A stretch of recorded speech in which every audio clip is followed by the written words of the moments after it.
Wisconsin is a state known for its great beer. And behind every great beer is great brewing, great people, and great stories. On this show, we're going to be talking to the people that are responsible for making the beer that we love. We're here at Hopcat in Madison, and this is Behind the Brews. Cheers. Cheers.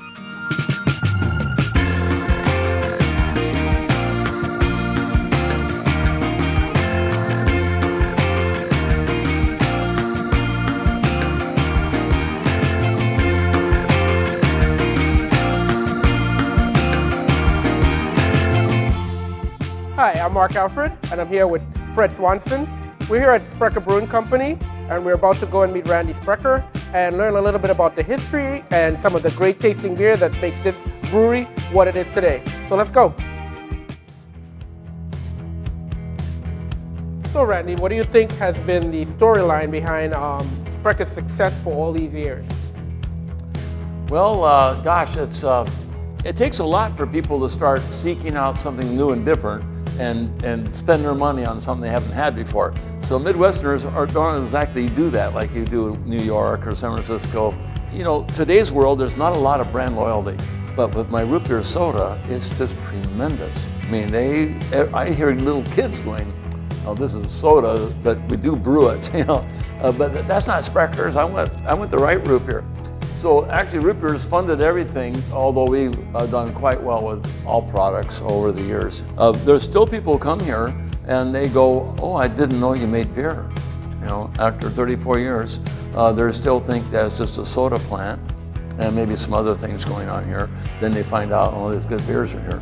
It's kind of a funny thing because the market's so divided now, you know, and we got different types of customers that are totally different than yesteryear's customers.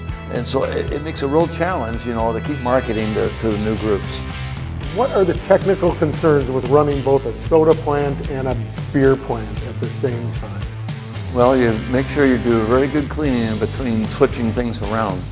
We do brew all of our soda recipes. They're all brewed formula, and one of the reasons we get such good flavors out of them and so on. We spend a lot of time with hot caustic cleaning things up. That's necessary. The bottling line is a little different now. The problem today is by switching the package size. You always clean between products anyhow, and we just do a more diligent job when we're going from soda to beer. It's limiting insofar as how much extra space and items you got to have available to make all this production work, particularly the packaging area where you got labels and crowns that are different. But we learned to live with it, and it works pretty well for us. So we spend a week. We switch our bottling line back and forth to 12 ounce to 16 ounce. And that's a big difference. On kegs and draft, it's not an issue at all. Well, now I understand you're into cider. What was the premise behind that? Cider, part of it is because the market's going that direction. Actually, you know, one thing we never did, but I started way back, over 30 years ago, was a source of super water. And I was trying to bottle water, and I was, no one's gonna ever buy bottled water, you're nuts. And clear glass and so forth. Well, anyhow, that didn't work so well. I've always been a little bit too far ahead of the curve for what's coming down the pipe for the general public. And it takes a lot of money and time, you know, to educate them or inform them, just let them know that something new and different is coming down there. A lot of things have been the development thing.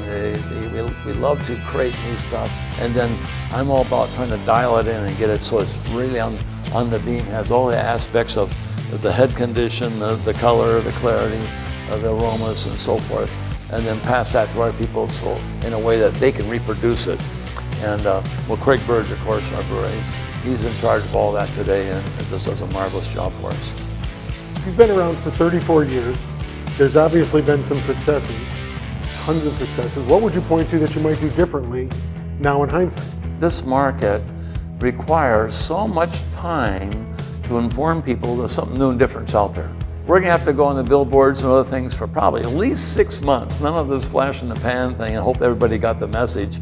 And social media also is probably a better way to go today, but it still takes so much time to get the word around to everybody and they find out what's happening. Particularly when in the last few years, we've had so many new breweries come on, the competition gets pretty crazy as how thin a piece of cake can you live with, you know, and call it a dessert. It gets to be pretty tight. I know other people have a pretty tough time with the cash flow. It's just plain difficult. And But we managed to keep on doing pretty darn well here despite ups and downs with the beer side. The soda's been real solid. Are you comfortable with the style of German style of beers that you see out on the market today, or what's your opinion?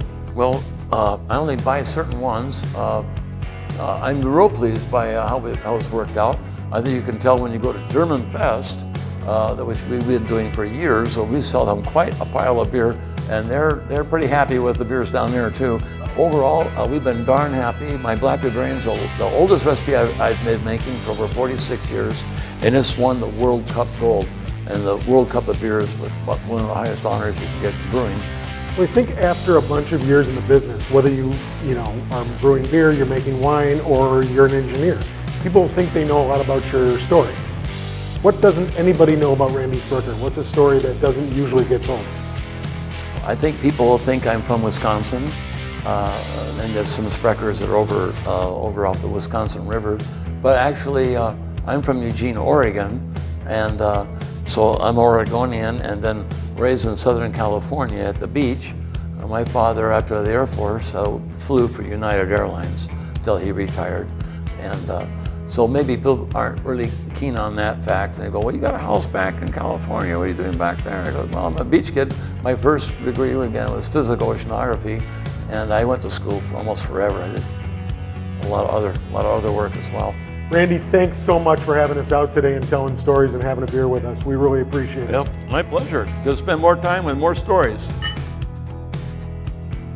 And you can see more of us at isthmus.com/behindthebrews. We'll see you around the corner.